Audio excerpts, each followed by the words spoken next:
Hey everybody, welcome back to Out of the Ordinary with Jay, and I am with Kyle, 53. Kyle. You're 53. Right? You don't look a day over 52 and a half. Right, Just kidding. exactly. Okay, and where are you from? 70. Lakeside or Pine Okay. Top Lakeside. Okay, Arizona. so we're going to do a little chat about people. What do you think about people in general? Ooh, we are interesting. How's that? Interesting. Can I put that in air quotes? We are there you go. interesting. There you go. Yeah, absolutely. Okay, so what do you mean by that? Ooh, man, you're pressing already. Well, here, scoot up a little bit. Oh, sorry. There we go. Like, I think can I interject? You narrow it down. There we go. I think that behaviorally we're very weird. Sometimes we do things against our own self-interests. Sometimes we're incredibly cruel, but other times incredibly kind. It's baffling, right? How we humans act sometimes, right? And it's all motivation driven, I guess. If yeah. Definitely. Good or evil. Right. We are very motivated. We're very driven by motivation. I need to eat. I need this status. Right. I need whatever clothes or whatever. Yeah. I see that. So you're a person. How would you describe yourself? Full of flaws. How's that? Full of laws, like law-abiding citizen? Yeah, I wish that. Full of flaws. Flaws. There we go. Flaws. You're a flawed human. We tried to follow guess what? laws. Welcome to the club. The Flawed Human Club is huge. Right. Yeah. It includes, I think, everybody I know. There we go. Everybody I've ever met. So you would describe yourself as flawed. Any other way that you describe yourself? A work in progress. There a work in progress. Right? Okay, I'll give you that. That's getting closer to one positive trait.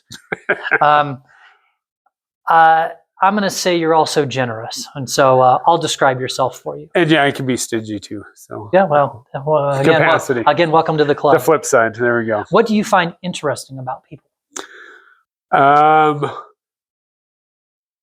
I think one of the things Nothing. Right? I know. No, I think one of the things. I guess growing up and even into the young adult life, probably did a lot of projection on people. So if I thought something was the right way or should be done in a certain fashion, I guess I would project that other people would think the same, and then finding out that what I might think does not necessarily apply to those around me. Yeah, that is a mistake I make all the time, which is thinking people have the same brain I do. Right. Thank goodness they do not. Right. But thinking that they're seeing the world or the point of view in the same way I'm seeing it. Right. You know what I mean? And I totally get that wrong all the time. And the logic so and weird. Morals and everything all of else. It. Yeah. All of it. Yeah, just like I could wear their shoes and I'm not even close still. Right. You know what I mean? Anyway, what behavior baffles you about people sometimes?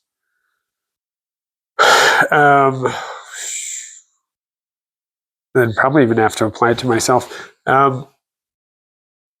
I think I'm kind of like an observer of people at times. So I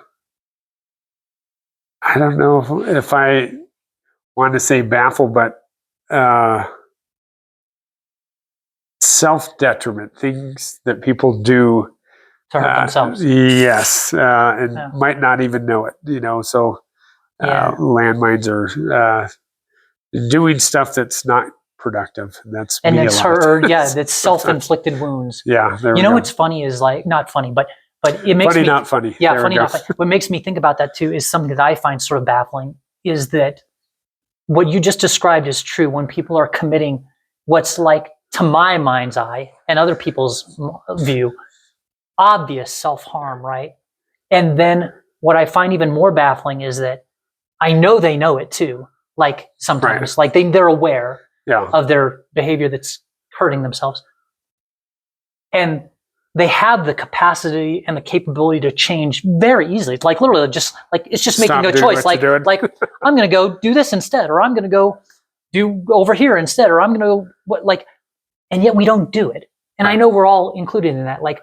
It's very obvious that a change, a course correction should be had. And it's so easy to do because it's literally just a thought and a decision and doing it. Right. And then we do nothing. Right. And sometimes for years or forever. And it's mind blowing. Right. That's baffling. Or even letting our pride get the best of us that we do something. Oh yeah, the ego rules the roost way too often. I'm afraid. What is something amazing about people? What amazes you? Capacity for kindness, I think, is Yeah. something that, or actually, I think we're can be bent towards, even though either that or violence. So I think that's the our society. Yeah, amazes you in a bad way. Yeah. Right? Our society has a insatiable appetite for bad stuff at times. I'll just put it that way. You know what? It just came to my mind. That was the first time I'm answering this question. I know I'm interviewing you, but I'm going to answer it because we're having a conversation. But something that I find amazing about people is resiliency. Man, are people resilient? From cancer diagnosis to lost job to major injury to going bankrupt, whatever the case is, man, people carry on. Right. Somehow, some way, sometimes not in the best way, but they do. Most people carry on. Right. And I find, and it's almost like the anxiety of bad things that could happen is worse than when it's actually happening. Sometimes it's weird, huh? It's kind of a weird thing. Oh no, that's like I don't know if anyone else has done this, but tell me I can't do something, and then I'll be motivated to do it. Challenge accepted. Yeah. Yes, exactly. What scares you the most about people? The unpredictability of certain people's actions, and I would say normally that I've seen when people are under the influence of something to where they're not even in their right state of mind. So whatever could happen is a wild card, I guess. And maybe that comes from I like that. Even working in a jail or just right. You worked in a jail, right? So other stuff. I'm going to say the thing that scares me the most now, and I'm not going to get too much into the weeds into this. We'll move on to the next question, but is, especially in today's day, is tribalism. It seems like everybody picks their team and that's it. This is my team. And if you're not on my team, you're the enemy. And it seems like tribalism's always been a thing. And in large part, it was in the early days, it was helpful. But now it just seems to be kind of pulling people apart, communities, families even. And I don't, that could even be like the gang mentality when people get together and, even look at certain things that have happened in our society without naming certain things. Right. That I could picture myself being there, and then when stuff started going bad, being in a position oh, how did I end up here? You know what I mean? And not saying that that would be a time I'd be like, okay, probably time to go, but I could have easily seen myself being part of something that went south. Totally.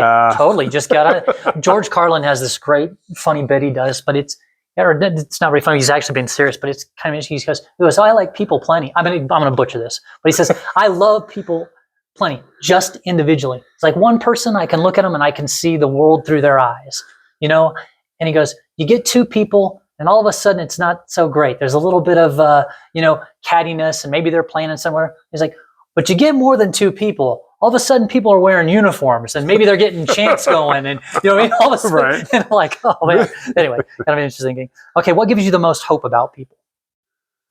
Let's go the other way. Probably it's kind of the same thing, I guess, of the capacity to do good. Yeah. You know what I mean? Yeah, I like that. That is a little bit of a duplicitous question, but yeah, I think and again, I know we talked about this earlier as far as the capacity to do good or evil, and we all have that same capacity, whether we choose to do what is good or do what is wrong. And sometimes either one, we might go headlong into it without even giving it thought or consideration before we do certain things. Yep, I like that answer. Who are your favorite type of people? Ooh. Just your own personal favorite type of people. I definitely have mine, and I'll chime in after you. Oh, okay. Well, you know what? I think, just... you want me to go first? You might have to go first. Okay, I'm so let going me to give go you with mine. like long-term friends, Okay. I guess. Okay, so I'll give you mine other, first. sure. But if I was to just pick generically who my favorite type of people are, my favorite type of person is,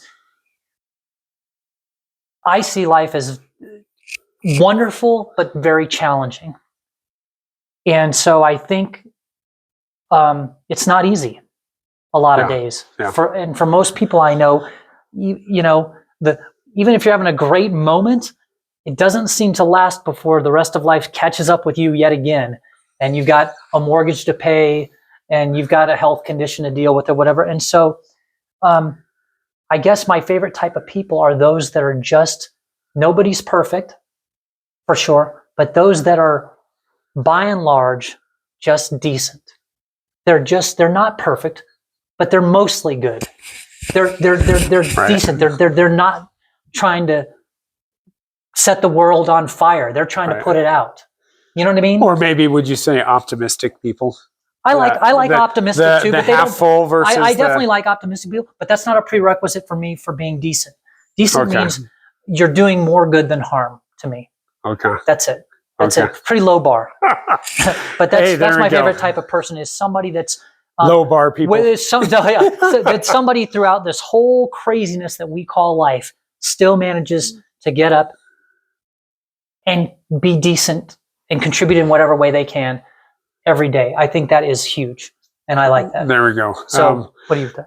You know what? I think the people that, I'd say everyday people that have to grind it out and do grind it out through hardships. You know what I mean? Loss of a family member, loss of a friend, and yet they still get up and don't give up. There we go. Yeah. So I definitely admire those people too. Plenty of times I have give up in me. Trust me, but but that's okay. Life wins sometimes. You know what I mean? It's tough.